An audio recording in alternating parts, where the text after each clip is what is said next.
At ayan, nakasakay na kami diyan sa taxi, papunta na kami sa train station. Ayan, nagvi-video na si Kabibiliit. Bini-video niya yung mga daan, yan ang hilig niya. Ang habit niya ay videoin ang mga daan dahil na ang apakaganda nga naman ng tanawin dito sa Poland. Kahit na ganyan lang yung mga tanawin, walang dahon, walang bulaklak kasi spring pa lang kasi dito. Magsa-summer na, apakasikat na ng araw pero malamig pa rin. Ang pangit na ng weather na ng Poland dito.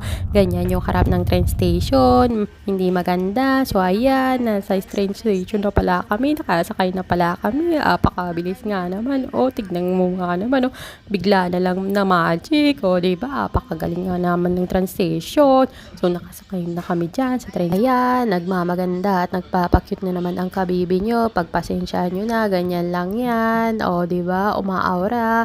O, ang ganda nga naman ng tanawin. Tingnan nyo, yung mga bundok, yung mga lupa na walang tanim. Apakalawak nga naman ng mga lupain dito. Sayang yung mga lupain nila dito. Kung tayo lang na mapera ng mga Pilipino dito, bilhin na natin lahat. Pero hindi pwede. Diba? O ayan, nagpapaganda na naman siya dyan. Wala na talaga tayo magawa. Pagpasensya nyo na mga kabibe. Yun lang. Bye!